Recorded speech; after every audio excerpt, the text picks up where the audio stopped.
বলেন, জামাত বলেন, বিপ্লবী দল বলেন, ছাত্র শিবির বলেন, সারা দেশ প্রমাণ করছে ফ্যাসিস্ট হাসিনার বিরুদ্ধে, আওয়ামী ফ্যাসিবাদের বিরুদ্ধে, শেখ হাসিনার বিরুদ্ধে বাংলাদেশের মানুষ দল মত নির্বিশেষে সকলে ঐক্যবদ্ধ। দেশের জনতা, এদেশের কৃষক, শ্রমিক, খেটে খাওয়া মজুরের লড়াইয়ের মানসিকতা এক বিন্দুও কমে যায়নি। এই শক্তি যদি বিভাজিত হয়, সেই দিল্লির মসনদ থেকে আমার ঢাকাকে তাদের কালো ধোঁয়ায় দূষিত করার চেষ্টা করা হতে পারে। সেই দিল্লিতে বসে বসে আমার দেশকে অস্থিতিশীল করার চেষ্টা করছে ফ্যাসিস্ট হাসিনা। দিল্লিতে বসে বসে ঢাকার বিষয়ে কোনো সিদ্ধান্ত নেওয়া হবে না। দিল্লি থেকে ঢাকায় কোনো সিদ্ধান্ত হবে না। ঢাকার সিদ্ধান্ত এদেশের মাটি থেকে হবে। ঢাকার সিদ্ধান্ত এদেশের কৃষকদের জমি থেকে হবে।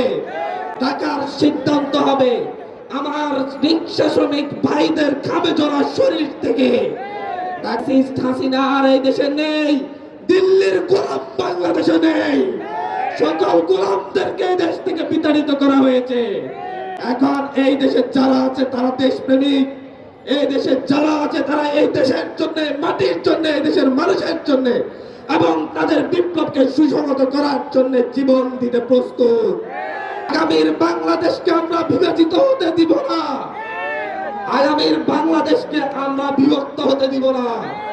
আগামীর বাংলাদেশে আমরা ছাত্র দল বলেন, ছাত্র শিবির বলেন, ছাত্র ইউনিয়ন বলেন, ছাত্র ফেডারেশন বলেন, ছাত্র ফ্রন্ট বলেন, ডান বাম মধ্যমপন্থী সকলে এক টেবিলে বসে যেন আলাপ আলোচনার মাধ্যমে এই দেশের সকল সিদ্ধান্ত নিতে পারে, সেই ধরনের একটি বাংলাদেশ আমরা প্রতিষ্ঠা করব।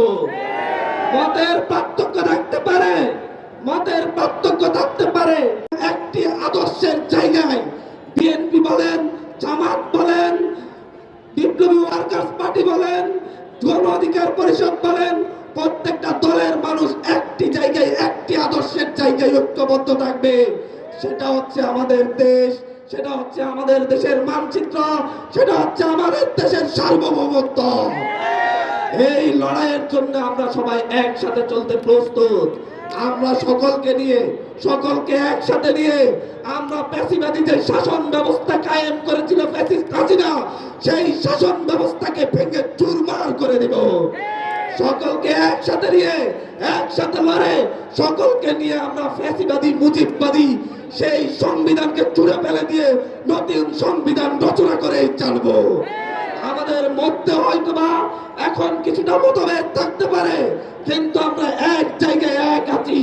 বাংলাদেশের মাটিতে আর কখনো ফ্যাসিবাদকে, মুজিববাদকে আর কখনো পুনরুত্থান হতে দেওয়া হবে না।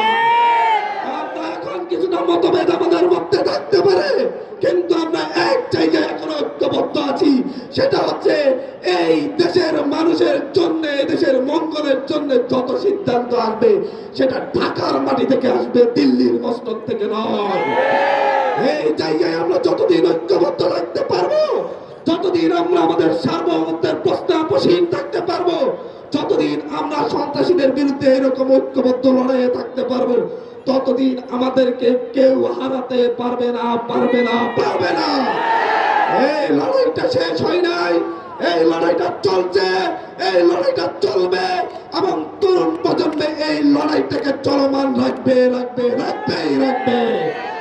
আমাদের এই তরুণ প্রজন্মের লড়াই আমরা যেমন আমাদের তরুণরা নেতৃত্ব দিয়ে, আমাদের তরুণরা নেতৃত্ব দিয়ে যেমন ফ্যাসিস্ট হাসিনার পতন ঘটিয়েছে, আমাদের এই তরুণ ছাত্র ভাইরা, যুবক ভাইরা যেভাবে সামনে থেকে নেতৃত্ব দিয়ে গণভবনকে ফ্যাসিস্ট মুক্ত করেছে, আমাদের এই তরুণ ভাইয়েরা বোনেরা যেমন সবাই একসাথে রাজপথে লড়াই করে সংসদ ভবনকে যেভাবে ফ্যাসিবাদ মুক্ত করেছে, মুজিববাদ মুক্ত করেছে, ঠিক একইভাবে আগামীর বাংলাদেশকে শান্তিপ্রিয়, সাম্য ও মানবিক মর্যাদার বাংলাদেশ গঠনের ক্ষেত্রে এই তরুণ প্রজন্মই নেতৃত্ব দিবে।